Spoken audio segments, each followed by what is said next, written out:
So good morning everyone, welcome to Satsang.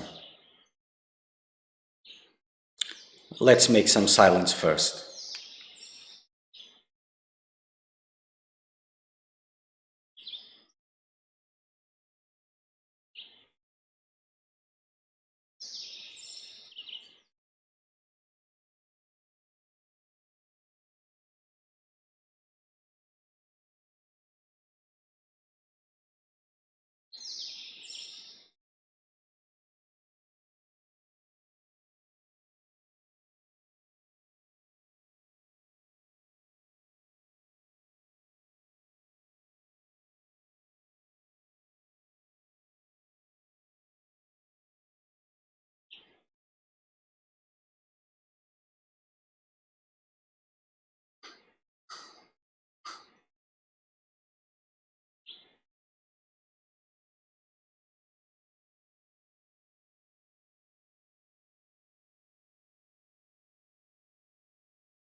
So good morning once again. Reminding you that we use WhatsApp as a means of communication. You can send your questions to the number that appears on the comments. It's easier because it comes directly to me.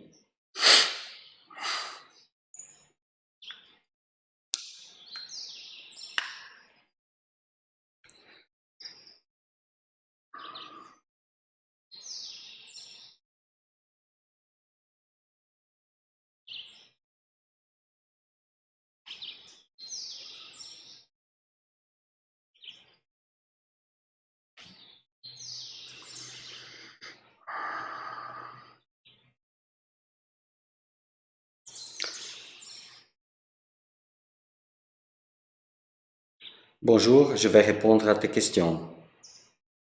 But in English, of course.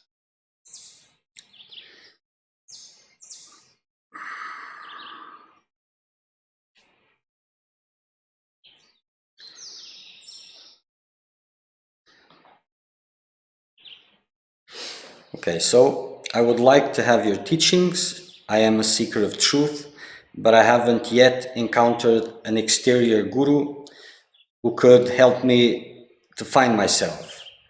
My experience is actually intellectual, or fundamentally intellectual. Thank you.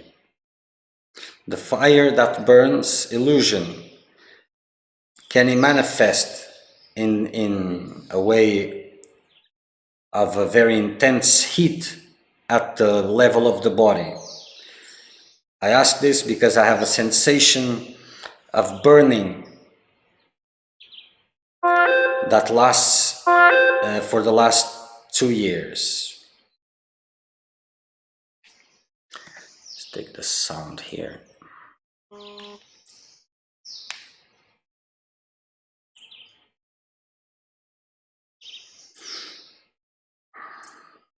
Then I asked if he has any meditation practice,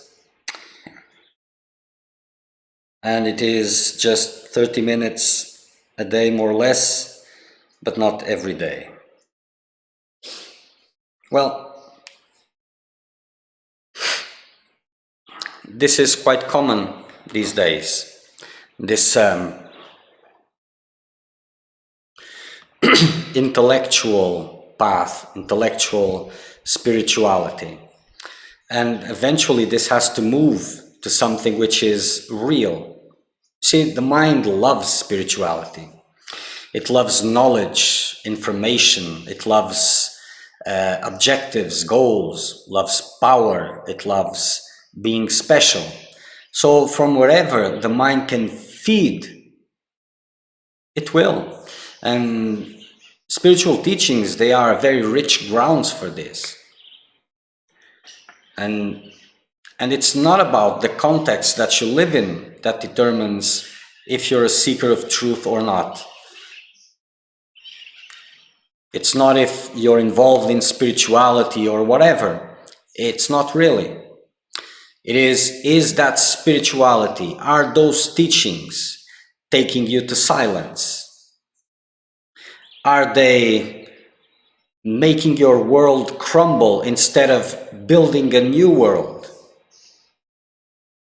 Are those teachings making you more humble, more simple, less complex?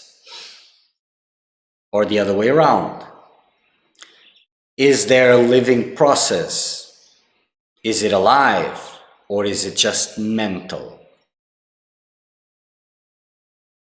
These are questions that reveal, if you want to know, where do you stand? And these days, well, and it's for a set of reasons, because spiritual teachings have been mingled with, how do you call this, with self-help, self-healing, and all these things. It's not the term, but I don't remember the term. That's mingled with psychology, and it's all about well-being and the freedom of the character, that it gets confusing. And it's just a way of putting nice words together. So the feedback that are coming from the spiritual teachings, not them of course, but those who are giving them,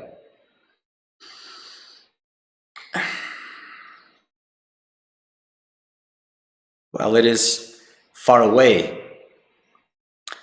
And even enlightenment is being translated as just something normal. Yes, it is normal from the point of view of the enlightened one. From the point of view of deluded one, it's absolutely not normal. But it's being given this way. So the result of this is everybody's getting enlightened because, well, normal, they are normal. So it's normal, so here we are.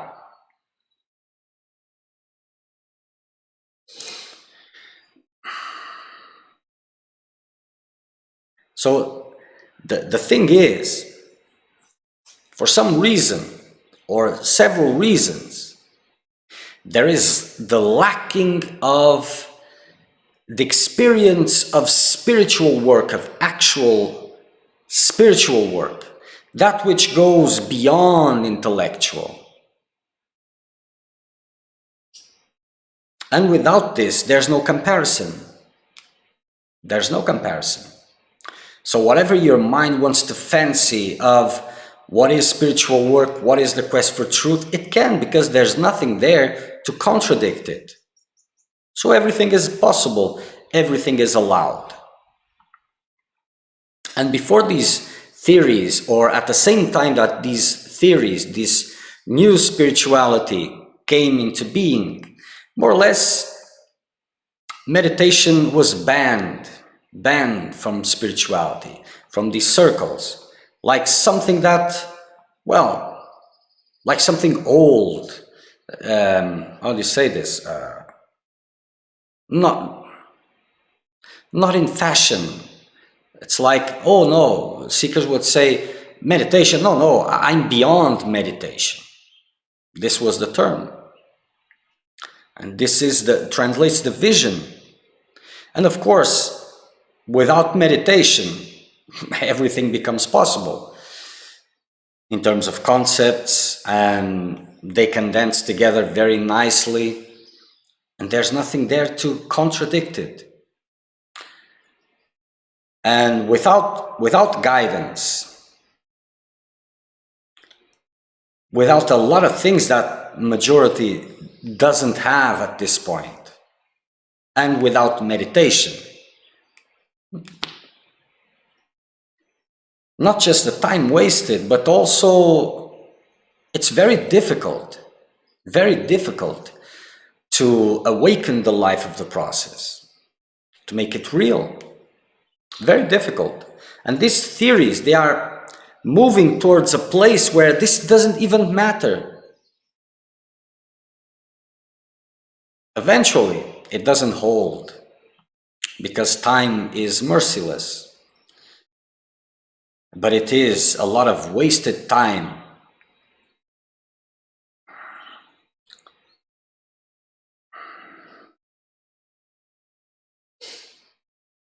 And all these things happen because there's no comparison. Previously, the path of the disciple, it had high standards. It still has. It must have, or else it doesn't exist. So it didn't matter if you wanted to have a guru or a master. It will come if you're for real, and if you can prove yourself to be for real. And this is very, very important, because if you cannot, what's the point of having a master? Because the master will give difficult instructions, those instructions that lead you beyond your world. And this is terrifying. So what's the point of having a master there that you cannot follow what he's telling you? That you're too weak to do it, or you will consider it a nonsense. Standards must be high. for seekers. Because, well, the mind fancies a lot of things, including a master, in whatever field of desire. But in this case, the qualities need to be there. And most of the times, you can only test this through fire. Because it is under fire that what is there really reveals itself.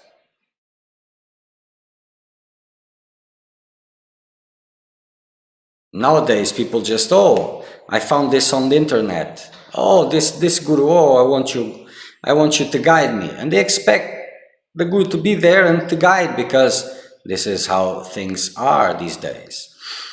And not that they are dedicated, it's just a part of their lives.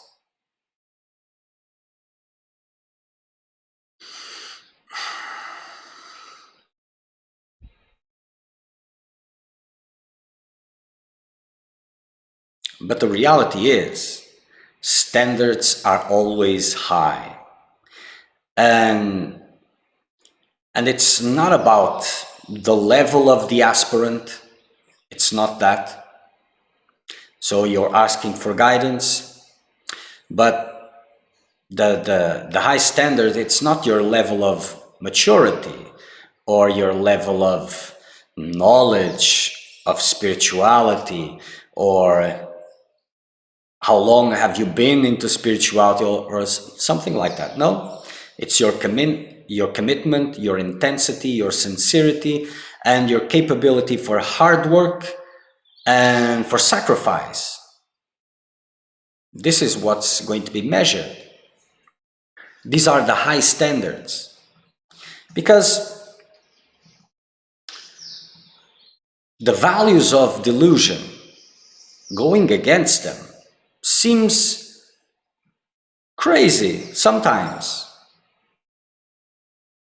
out of this world, senseless for the values of delusion.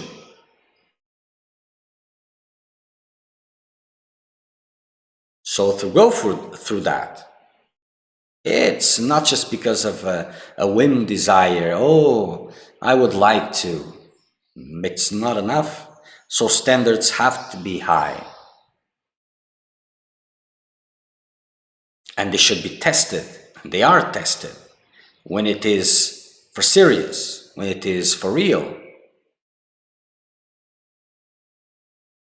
It's just, if it's just, well, oh, could you be my guru? Yes, I would love to be your guru. And then you say, hi guru, I say, hi disciple, and all of that, and just trading smiles and giving you those teachings that are timeless and unquestionable and without any practical, that's, well, common, but that's nothing.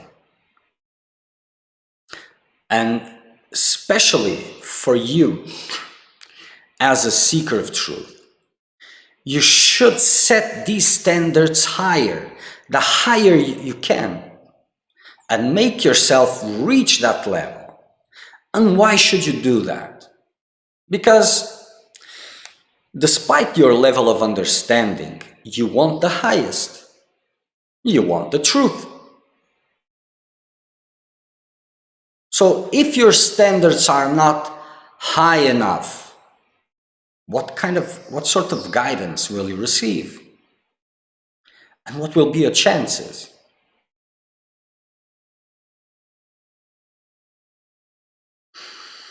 And there's these days, there's a big confusion, because at the same time that the path of the seekers of truth continue as they always have been,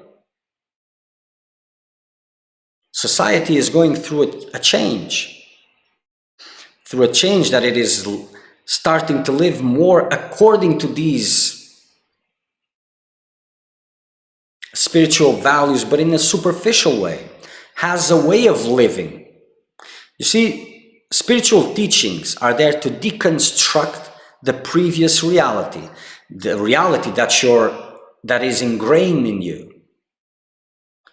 But in these moments, it's a transition phase where these values, these spiritual values, are becoming the delusion, are becoming the normal life for many people. It's becoming mainstream and as a way of living. It's completely different. It's completely different.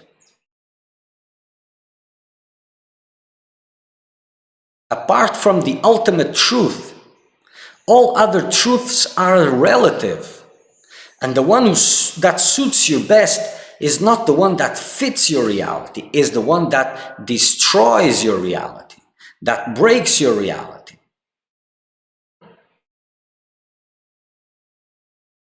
And this brings a lot of confusion. Usually seekers, they listen to the masters and what fits their world, where they can agree, this must be right.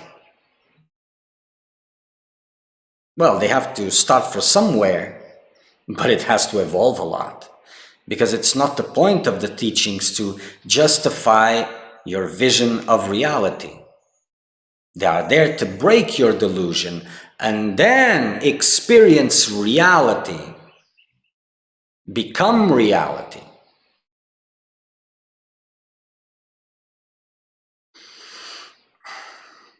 So from whatever angle you look at, standards must be high. It is the only way to assure that it is for real.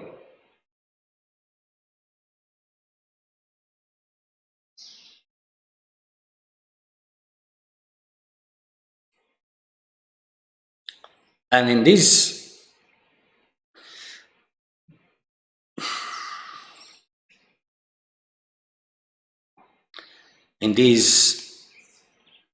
intellectual, spiritual paths, what you gain is a more refined, complex intellect that grows so much and gets so wise that becomes like a concrete dome that storms cannot break. So instead of that wisdom becoming a way of freeing you, it becomes your prison. A prison where you are right, but still doesn't mean anything.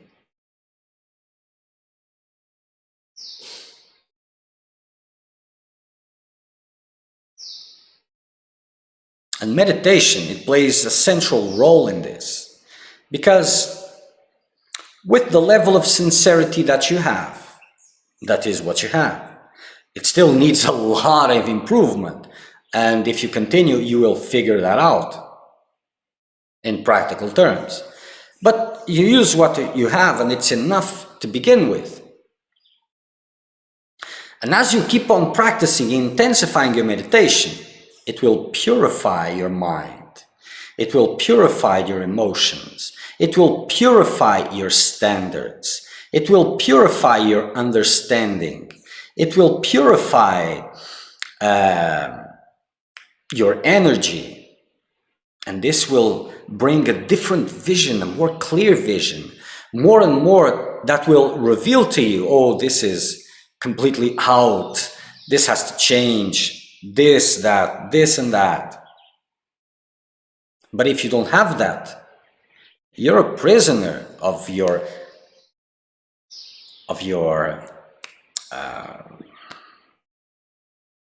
momentarily state of consciousness from this moment, and you cannot move beyond it. And whatever you're reading, you're interpreting according to the level of understanding that you have. Okay, you always gain something, but it's like a drop of water comparing to an ocean. In a desert, a drop of water may be of big significance. But if we take that analogy and we drop a drop of water in the desert, it disappears almost immediately. That's what happens to the fruits, to these small fruits also.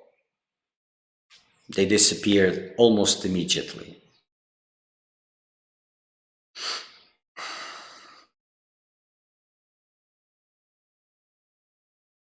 So if meditation persists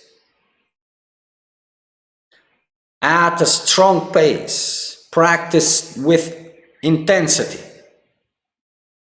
it will open doors that were not seen, and it will close doors that you thought it was the only ones. Without it,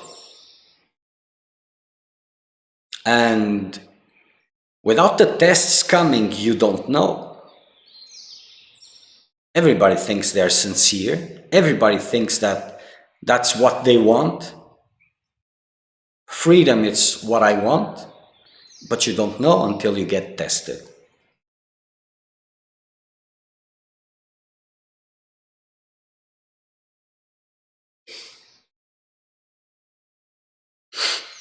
Liberation is not a commodity, nor is it a pension fund.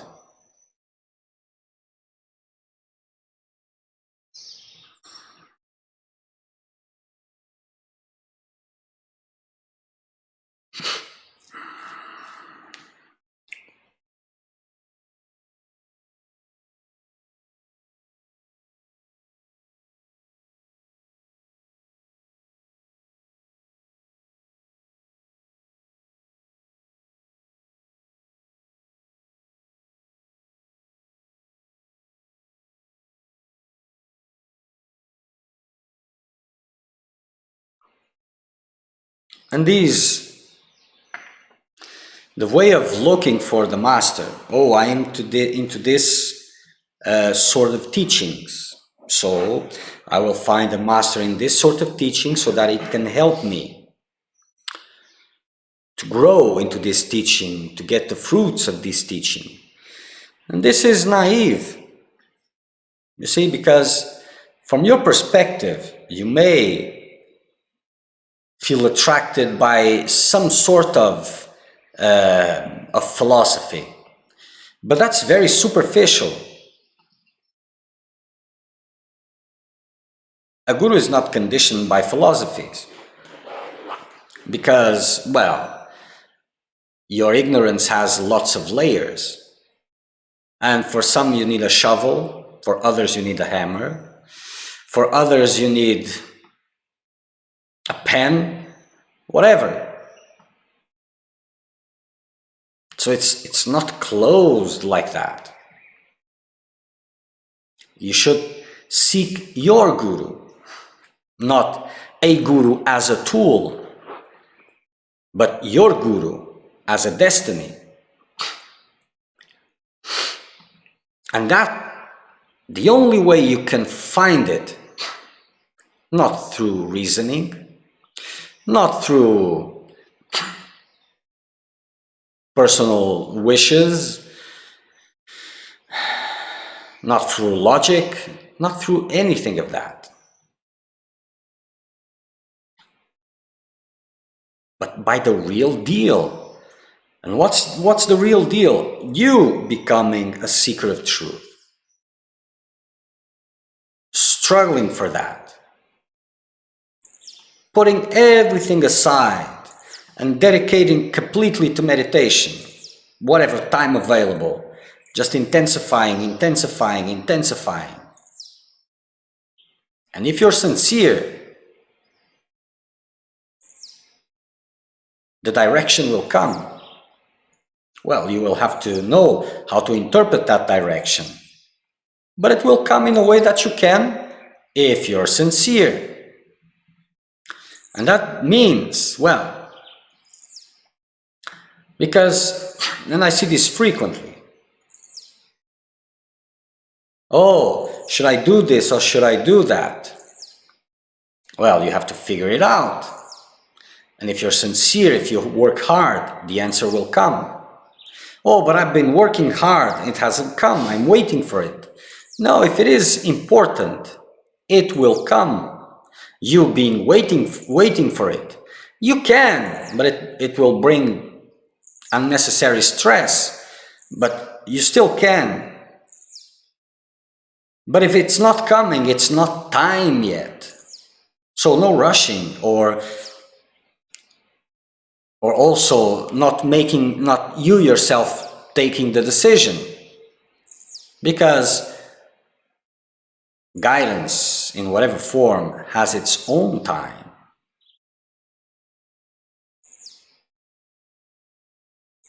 And if you're intensifying your practices and waiting for that answer, the answer is not coming. If you're in a hurry, well, tough luck. What that silence is saying is, it's not you take the decision. No, it is continue with your work and wait. For how long it's necessary. This is what it's saying. And it's very different for you to work for something, to learn to wait, but at least it will be real. Otherwise, you're making the decisions, oh, I want a guru, let me choose one. Or let me do this, or let me... But then at the end of the day, you don't trust your process because you're making the decisions. There's no life.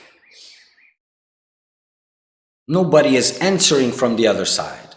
And even whatever glimpses you have, you will doubt it. When it threatens your kingdom, of course. When it brings perfume to your kingdom, of course you take it immediately.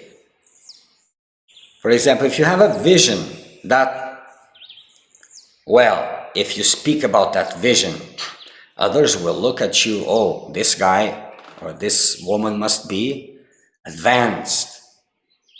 But if you get a vision of, well, you have to let go everything and go somewhere. Oh, this must be wrong. I don't know if this is, when it threatens what is precious, you will tend to doubt it. And then you continue stuck.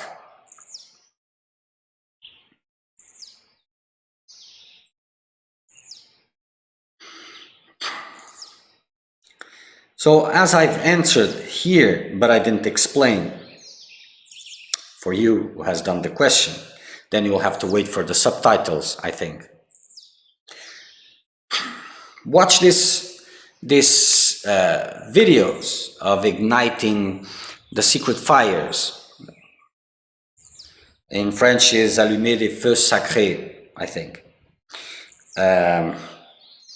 It's a series of 14 videos that speak about the spiritual path, very importantly, about what is a seeker of truth and the hindrances of the path. It is on YouTube in English and French and Portuguese, and then it has subtitles of every language, I think, probably. Not every, but a lot of them. Hindi, Arabic, Chinese, a lot of things. And it gives a good idea of what a seeker of truth is and isn't, what are the hindrances, how things move, how is it for real. And we will clarify the issue of the standards, and this is very important.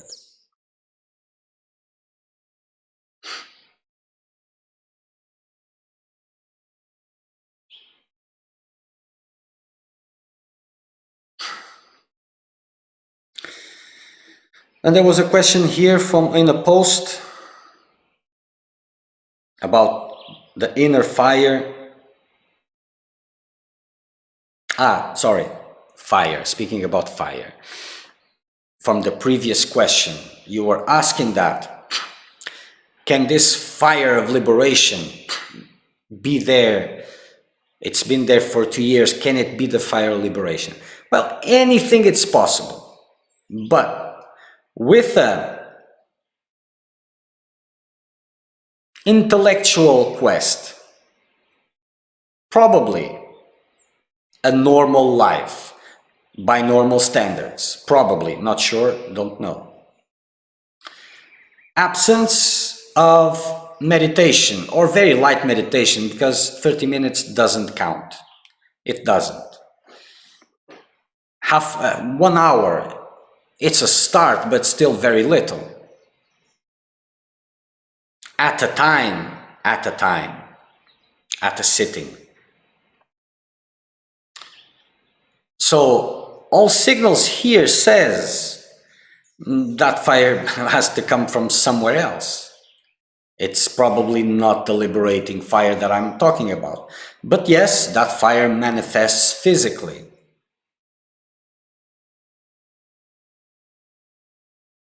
The saints, sages, seekers of truth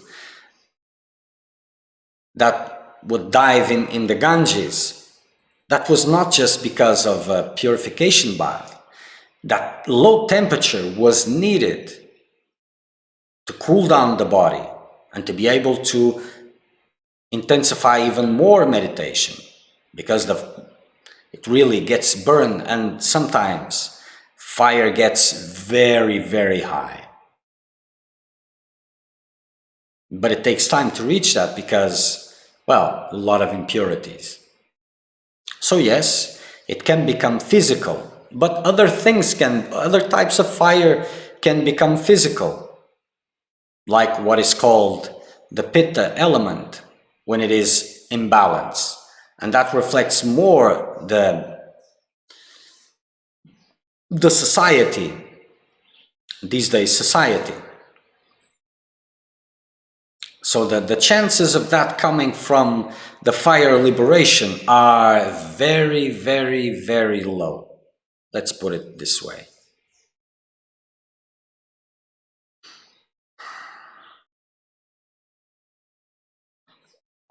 And you will see, if you start practicing intense meditation, you will see that it has nothing to do with conceptual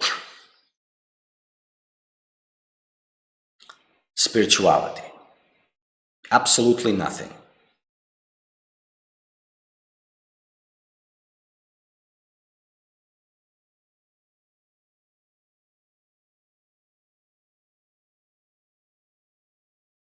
It's like they say, a blank sheet of paper accepts whatever you want to put there. So it is in the absence of comparison, in the absence of real spiritual work. Everything becomes real, everything possible, everything. Okay.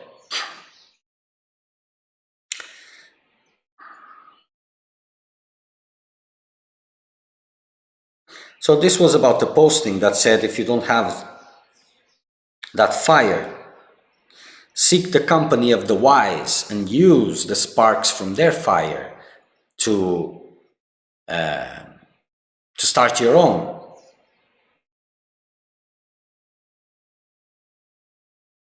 Then the question is asked, can someone we love make us light this fire? Or does it have to be mutual love for the fire to be lit? Well, then it was asked if this was a sage, and I don't think so. She's very pious. I don't have idea what this is actually. But what it's clear is the words from the post, they were not understood, because everybody can do everything these days.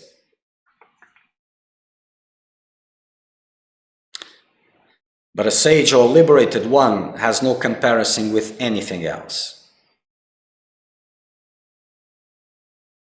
But like I said, these days everything goes.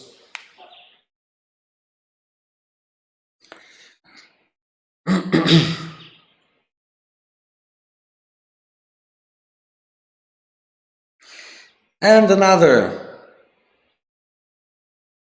post another question, and it was about devotion, bhakti, where I say that bhakti is complicated. So someone asked why bhakti is complicated. And it was in the same line with meditation, that has to be coupled because they are not separated. And the sentence, bhakti is complicated, rose some questions. And why is it complicated? Well, because real bhakti is very difficult to achieve. Real devotion is very difficult to achieve. You see, everything, your love, your thoughts, everything is conditioned to your level of perception, to your level of purity / impurity. So without a mechanism, without a tool, a help to purify yourself, you'll be trapped in your world.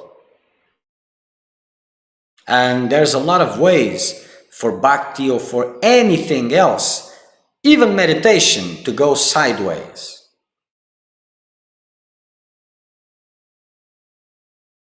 So eventually, it's not the philosophy, it's not the teachings, it's not that, it's you.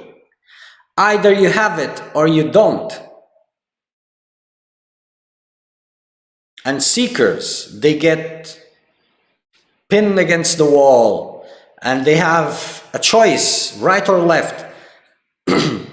Big things, small things, it doesn't matter. You're paving your path, you're paving what you're going to see in front of you by the small choices that you are making. The level of honesty you have towards yourself, towards your spiritual process, the commitment, this is revealing the horizon that you will see. Your previous choices are doing this. And with a philosophy, without a philosophy, it doesn't matter. You will be put in situations, difficult situations, and under that pressure, you will make decisions. And those are the decisions that reveal if you're a seeker of truth or not, by the path that unfolds ahead.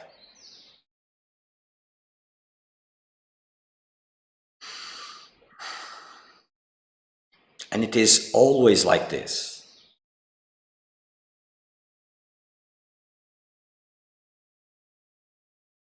If it's about just changing the molds of your life,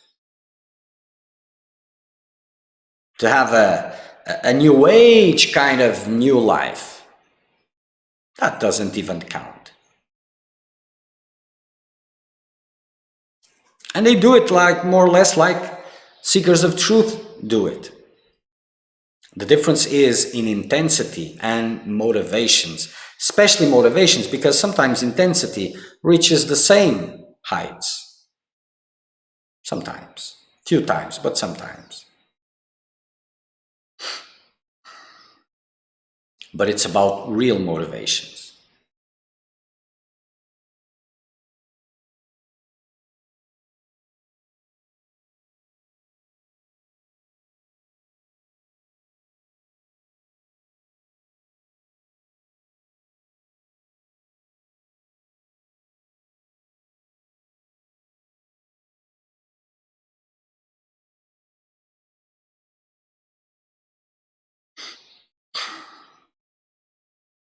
Yep.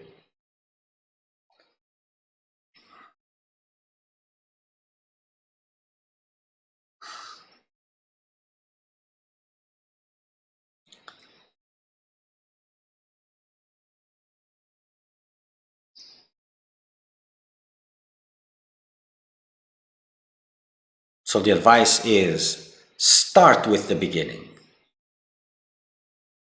You want your guru, you want to find your guru. First, It's best that you want to find your guru, not a guru. Because not anyone will. It is yours. And for that, for your guru to take you seriously,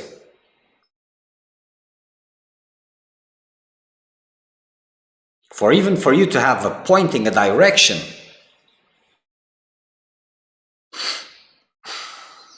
because if it is intellectual choice, it can be right, it can be wrong, it will be unsustainable.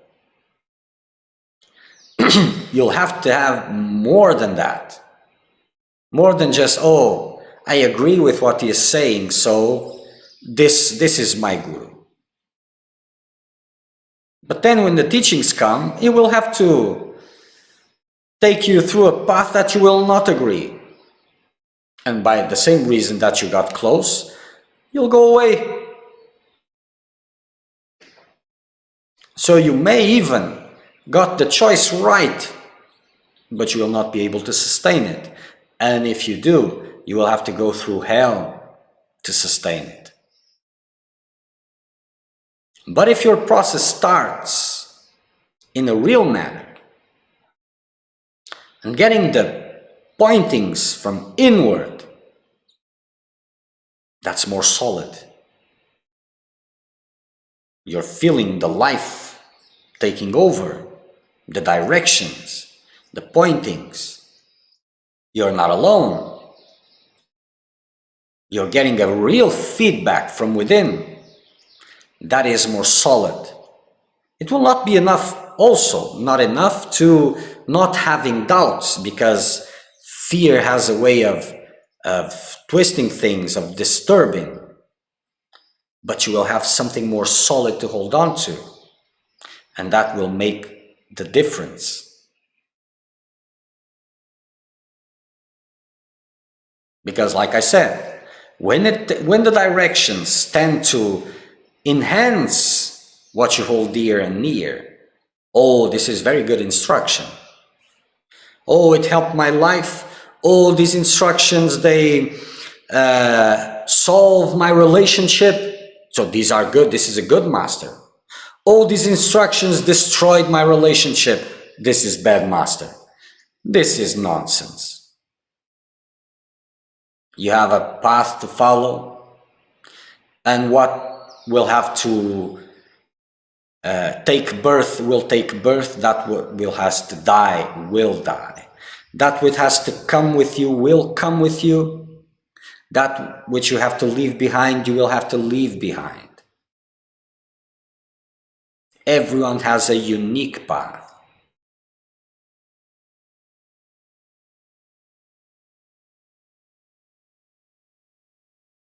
So whatever evaluations you are doing from here, comparisons, that's all rubbish. Just to tackle fear.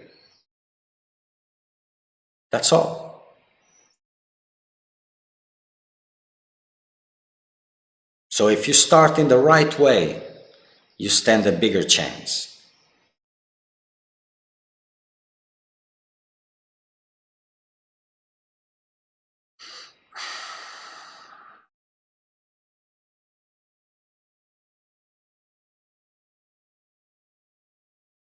Okay, so if there's nothing else, let's see, nothing else. So for today, that's it. Next satsang will be Saturday. Saturday? No? Ah, nice. Yes, Saturday. Technology. So Saturday, 9:30 in the morning, Brazilian time, UTC -3. Until then, evaluate and make it real for you. Watch.